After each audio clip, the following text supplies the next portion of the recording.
بسم الله الرحمن الرحيم. الحمد لله والصلاة والسلام على رسول الله صلى الله عليه وسلم. وبالرمضان وكوبي لغاتن أيامه معها النبي عليه الصلاة والسلام ليلة القدر كبارة أيام كجرنا سأوجد وحن ضمان مسلمين guud ahaan iyo gaar ahaan dadka Soomaaliyeedba waxaan ugu gudbinayaa hambalyo iyo duco in ay bisheeda ku gaaraan bashbash iyo barwaaqo cibaadada iyo soonka iyo qiyaamkana Ilaahay ka aqbalo insha Allah taala. waxaan kaloo uga faa'iideysanayaa maanta oo ah bisha June ay tahay 26 munaasabadaas oo ah maalintii ugu horeysay oo calan Soomaaliyeed laga taago ciid Soomaaliyeed oo xor ah magaalada Hargeysa beerta xorriyadda 26 June 1960 ayaan uga faa'iideysanayaa in aan halkan uga gudbiyo hambalyo iyo bogaadin dhammaan dadka Soomaaliya ku hadla meel kastoo ay joogaan, gaar ahaanna shacabka Ilaahay ku beeray gobolada waqooyiga ama Somaliland ama markii hore la oran jiray British Somaliland la oran jiray. maalintaasna ninkaas British uu ka howleelay carradaasi calan Soomaaliyeed oo xor ah oo beesha caalamka iyo adduunyada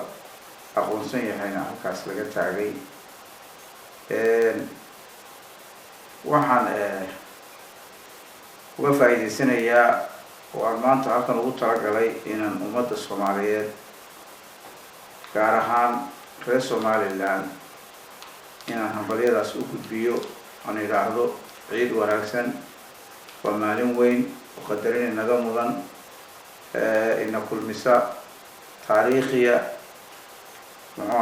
maalin la soo agdhiga aanay marnaba jiri karin run ahaantii. sidaa awgeed waxaan leeyahay hambalyo ciid wanaagsan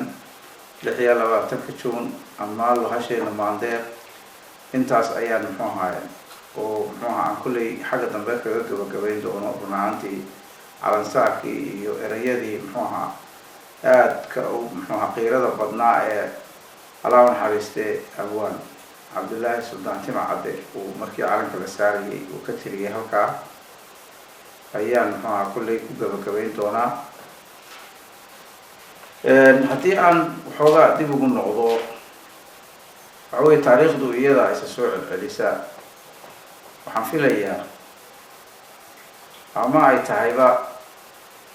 in Somaliland taariikhdaas ay ku subtan tahay oo maalintaas qiimaha badan 26 June 1960 calankii beerta xorriyadda laga taagay in ay ku ay mudan tahay in la weyneeyo aad iyo aad loo qadariyo dadku ay xasuustaan looga sheekeeyo wixii maalintaa ka horreeyay Somaliland iyo dhulka Soomaalida degtaa sidii uu ahaa, sidii loo kala jarjaray, sidii Ingiriisku dhulkaas u qaybiyay 3 meelood marka laga dhigo meel ahaan uu ku daray 1954 bishii January uu ku daray dalka Ethiopia, inkastoo heshiiska iyo macaahadadu ay ka horeysay oo laga soo bilaabo 1897 laga soo bilaabo heshiisyo fara badan oo isbedelay oo baaxaadegay oo dawladda soo kala dhex galeen muxuaha ay ingiriiska iyo Ethiopia Anglo-Ethiopian Treaty baa la odhan jiray. kolba meel soo joogsadaba waxaa lagu bilaabay oo muxuaha laga soo bilaabo 1897 yani in dhulka daaqeenka ah ee Ethiopia dadka Soomaalidu ay muxuaha u kala guuraan ama ay wax ku muxuaha ay daaqaan ayaa muxuaha waxa la yidhi muxuaha ingiriiska ayaa dusha ka ilaalinaya. waa Anglo-Ethiopian Treaty ugu horeeyay oo dhacay 1897 oo ku saabsan dhulka daaqeenka yani pastoral muxuaha dhulka muxuaha dadka reer guuraaga iyo daaqa yani ujeedadiisu ahayd in la daaqo for grazing only xoola daaqeenka oo xuduud muxuaha laga tallaabo iyo muxuaha xuduud xidhaa aanay jirin. halkaas markii laga soo bilaabo way soo bedbedelay 1941 1942 hadii dhexda waxaa ku jiray 1935 oo muxuaha ingiriiska lagala wareegay yani mandaqadan oo talyaanigu la wareegay. talyaanigu markii uu la wareegay muddo yar buu hayay, ingiriisku dib buu u wada qabsaday ilaa koonfurta Soomaaliya oo Italian Somaliland oo oran jiray iyada lafteeda ayaa muxuaha oo talyaanigu uu haystay gumaysanayay. waqooyiga runaantii waxay ahayd protectorate maxamiyad bay ahayd, laakiin koonfurta muxuaha yani waxay ahayd total domination yani gumaysi bay iyadu ku jirtay talyaanigu ku hay. talyaanigu marka ingiriiska dee marka uu muxuaha aasaartu ka helay 1935 Ethiopia iyo Somaliland iyo muxuaha Soomaaliya intaba isaga wada qabsaday ilaa Somaliland uu soo gaaray. laakiin 1941 dabayaaqadiisii buu haddana ingiriisku dib u qabsaday oo uu la wareegay ilaa koonfurta. kabacdi markaa qorshuu soo dhigay ingiriisku uu leeyahay waxa muxuaha waa in la sameeyaa Ethiopiana ay ku wada socdeen yani ingiriisku dusha uu ka maamulo wax Great Somaliland la Great Somaliland yani dhulka Soomaaliyeed ee yani weyn ama Soomaali weyn oo kale ayuu muxuaha qorshacaynkaas soo dhigay. qorshahaas waxa aad iyo aad uga hor yimiday oo muxuaha yani maartay markiiba muxuaha xulafo noqday Ruushka, Mareykanka iyo muxuaha Faransiiska ayaa ka hor yimiday oo Faransiisku isna markaa Djibouti kala cararayay in uu muxuaha ay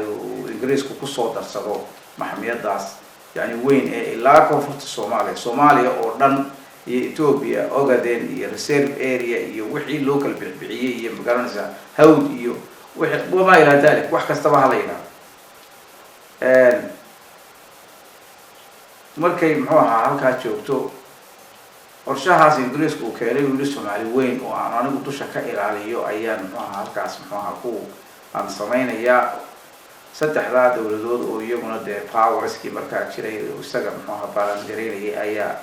ka hor yimiday muxuaha muxuaha markii arrintii isaga ciriiri la geliyay isna wuxuu ku mitiday inaan Ethiopia farahayga laga saarin. Ethiopia markaa waxay doonaysay inuu muxuaha u ogolaado inuu muxuaha dhulkii Soomaalida ee treaty-ga noocaas ku jiray ama hawd iyo reserve area iyo Ogaden iyo intaas oo dhan muxuaha ku jirtay inuu muxuaha si rasmi ah u qaban qaabiyo inuu gacanta xagga Ethiopia ku daro. waa dhul yani Somaliland marka loo qaybiyo 3 meelood meel ahaan waa 1/3 of Somaliland oo markaa dee British protectorate ahayd ayaa muxuaha ayuu ku daray. go-aanka waxaa la gaadhay November 1954 ayuu go-aanka ay wada gaadheen. ku dhawaaqista lagu dhawaaqayna wuxuu noqotay January iyo February labada mid in ahayd kala jecelahay. waliba January 5 inay ahayd 1955 ayaa lagu dhawaaqay. markaas Soomaalidu weer wada xidhatay, weer bay xidhatay Soomaali meel ay joogtaba gaar ahaan dadka waqooyiga ku nool ee Somaliland oo intaa maxamiyadda ingiriisku uu xukumayay 1955 qolada koonfurta dib baa looga celiyey markan ay ruushka iyo maraykanka iyo ka hor yimaadeen muxuu ahaa iyo faransiisku qoladii koonfurta Soomaaliya dib baa looga celiyey oo Talyaaniga gacantiisii baa lagu celiyey 1949 1949 ayaa gacanta lagu celiyey Talyaaniga UN resolution baa muxuu ahaa ayaa lagu gaaray sida waliba loo cayimay in muxuu ahaa 1 July 1960 xornimada la siin doono laakiin Talyaanigu uu gacanta ku sii hayo 10 sanadood Talyaanigu uu gacanta ku sii hayo 10 sanadood waqtigaan ay xornimadooda qaataan sidaas marka iyada faraha Ingiriiska looga saaray intii ku soo hadhay oo de awalba maxamiyadiisa muxuu ahaa uu ka bilaabay oo Somaliland ahayd ayaa muxuu ahaa marka isna uu ku mitiday in Ethiopia aanay muxuu ahaa fariisa laga saarin Ethiopia iyo intan uu muxuu ahaa protect garaynayo oo Somaliland inuu isku hayo Ethiopiana u diyaariyo inuu dhulka intaas ku wareejiyo taariikhdu sidaas ay ahayd 1955 ومركي محاها الصومالي مالك جوجتبا حتى أقوي كونفورتي ومركا يعني شغل كل هين ويربع على واحدة وحن آذي وح ما يرون هانتي ووح يعني مارتي أدل وح ما لا إن محاها يعني فيصل على ورابه وعندك سنة يعني مالين كهر محاها اللي ما انتظن عن محاها اللي لا تنكشون وكهذه اللي هي لبعتنا كشونية مناسبة هذا ومحوها يري محوها ميديا حقصد بريرة أو توصل ولا صفر يستي اللي هي لبعتنا كشون ممضنا إن لو دبالدجو إن لحصو ممضنا كود جولاي أو كونفورتي ميدوجي محوها يونيفيكيشن كي سوماليا عيدنا إن محوها رئيس سوماليا أي وير حدان سيدي بريجا لوكا يعني مارتي محوها قيبتا سوماليدا أي دكتور لوكا لجوريتي 1955 وير كي لحدو كله إن كود جولاي وير كي لحدو سيدا سومحوها توس يبرر يعطاني كنا أنتي هرانا وحنا محوها ده وجري ميديا هاي يوم ميل البطاريخ وجرتا يعني فيصل وح وجرتا إنه يريني كي الصومالي يلا كم عارف على ذكوي إنك الصومالي لانتي لفتي ولها محوها وقامية استقرام بانو هاي أو محوها سياسي بانو هاي له ما مضنا إن لحية لا تنكشون لويني أو الله حصو مناسبة دي محوها حلي محوها لبيه طبعا كي محوها على أنكي بيرت حرية دلجة تاجي أنا هين يعني مارت بدحتوي ده محوها سومالي الآن مك سيرانيو ورجوا دقيقة هاي محوها لقى سارينا محوها سووا قميص عدهون قشن أيو يفردي وكم لها ما نتكوه الرئيسنا وحاسوه ميريا يعني كلها يعني وحوي يعني ما وح عن كتر ما مر معاتي كرم مايو من كاسام وضعنا عارف اللي بيقولوا مسنك محوها عليه ورمان تنوى مالي وين سومالي أردن بكوين كارهان محوها سومالي لان تذكيه يشعب كده كوين هل وين يونك عليه يونك عليه ما هو مضنبع يحطنا الشيغان wax shalayto muxuu ahaa bilaabay oo aan taariikhda muxuu ahaa wali si fiican u gelin oo taariikhda hadii waa laga sheekayn doonaa taariikhda waxay ku gali doontaa waxna wanaag bay ku galaan waxna xumaan bay ku galaan inta Soomaali burburkeeda iyo kala googooynteeda iyo waxaan taariikhda soo gali doontaa waqtiga ay bilaabantayna waa muxuu ahaa kulli waa dadku wixii xaqaa'iq iyo taariikhda qoraa si fiican oo xaqiiqo ah way ugu qori doontaa ruuxantii hadalkaas ummadda Somaliland baan u daynayaa bal hada reaction-ka ay ka bixiyaan iyo ninkaasi waxa uu ku dhawaaqay iyo waxa uu muxuu ahaa uga jeedo 26 June yani ma mudna in loo dabaaldego ama la xuso ama la weydiyo waxa iyada lafteedu fajaciya ama kaaga calankii beerta xorriyadda laga taagay calanku horta calanku waxa weeye issue weyn oo muxuu ahaa yani maartay dadka sas laga geliyo ama qofku uu ka saso ma calanku wax lagu heshiiyay calankii marka lagu heshiiyay ee Soomaali ama Somaliland loo aqoonsaday UN ku ay soo muxuu ahaa approve gareeyeen ya calankii beerta xorriyadda laga taagay ma ahayn كان حالة تقولي قبل ما حصيرة يلا قلت تاجي ما أهين رهانتي مركا يعني يد لفتي روح لا يابوي كان محوها ده عد بابا إسكاله محوها وعلن معها أنا أقول مليه وعلن لكن ده وعلن عدلة ده هاي علن لو دلية هاي أنا أقول كله يبقى معه قانون لكن وحوي تاريخ ذي وحنا كتير أنا علن هي ما أنت على صاري إيو عبد الله سلطان تما عبد إيه مكان تسدو هاي وكجبيه إيو تما هين ما هين علن كاسي علن كي ما أنت على صاري إن لصاري حبل أقوى وكان ما هاي كتاريخ الوصف معين إيو ما هذا حبل صو أقلقي أما هو لقوه شيء دونا أما ما هذا لقوه شيء دونا ده حوي علن كيشيس لقوه ما هذا لكن ولا سكو خصبة يا خصبنا بس عنيو وحي تاريخ ده كتير أبو بس عنيو وحسن دولا لا يرى مش قينيا وخصب لا يرى مش قينيا لبضاع عريمود بدنا ومحوها عنك اسمها يعني فيصل على الورق أدبر وحمايرنا عنتي وحن محوها تقول هربا هدو يجي لك الصومال يلا جمع على محوها عربة لقى جويو هدو يجي محوها عنك إثيوبيان كأبا عنك الصوماليات نجحية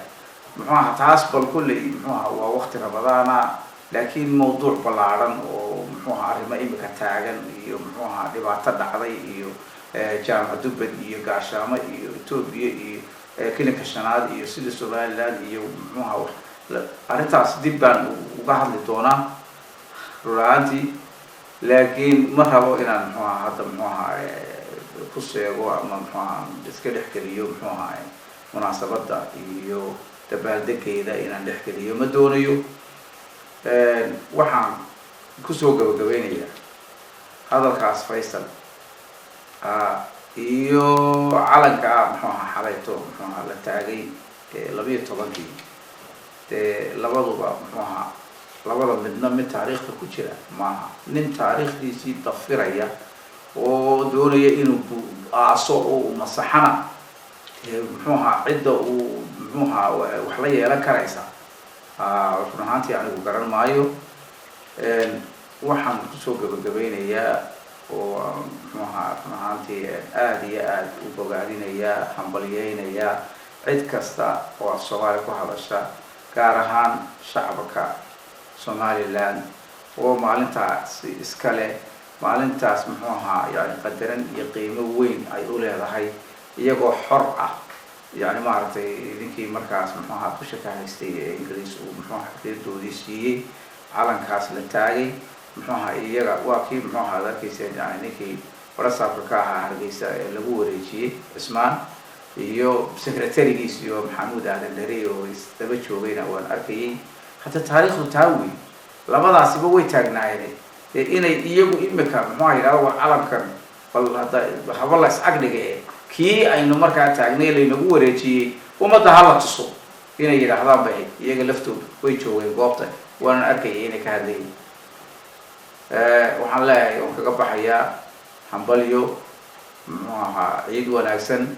26 Juun ha noolaato waa maalin qiimo badan kana xoog nafta waa muxuu ahaa aad iyo aad baan muxuu ahaa ugu bogaadinayaa dadka muxuu ahaa reer Somaliland inay muxuu ahaa qaranimadooda iyo xornimadooda iyo qiimaha ay muxuu ahaa u soo mareen iyo wixii ay u soo mareen iyo dhibaatadii in aan si hawl yar yani qof u jeedalihi aanu muxuu ahaa uga leexin karin muxuu ahaa inay gartaan muxuu ahaa ku toosnaadaan weyneeyaan u dabaaldegaan hambalyo ayaa kaga baxaya wassalaamu calaykum waraxmatullaahi زرعي وكتوكي زود كلتنا وعيو الصغار وقرن تاكتا ساكنوك ورئيسو لنسي ليتهين إيو لنكرانا سقيمين الزبحي يوم مرمو هدن زرغني وايو زفر الله ما يغابو زري ميسا نفديدو ساحر كي كيبوري زرا يوم نسقامو انسيلو جمعي ايغو كان يجيب كان زاري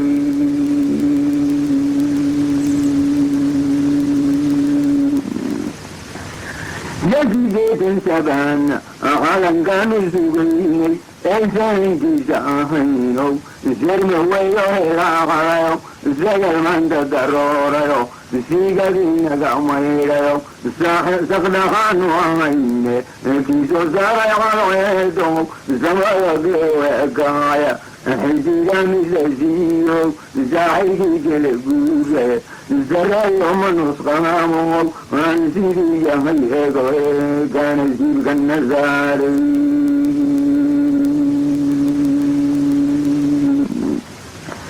زالحين كإسلامكو زرقاكو أركينو زالحين كإسلامكو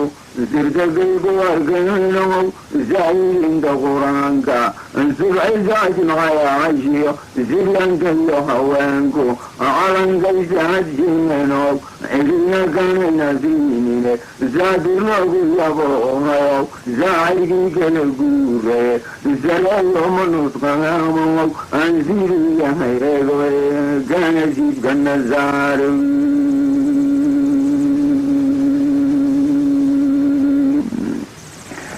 كان يجيب كان زارو زنقول يبلغ ماندي غرغيك بيوسنا عين مزاحب لعينو مزاحب لعينو زاعيكي كالقولي زلال يوم نسقامو أنسيري يميريكو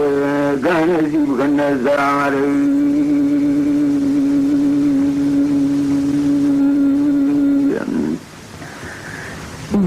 جيدا كان يوم زلالو كيكو حسنا يوم زلالي زيروك يا أفريقا يوم زلالك نيجرينجي زمالو دنخوري يوم زاعيكي كالقولي زلال يوم نسقامو أنسيري يميريكو كان يجيب كان زاري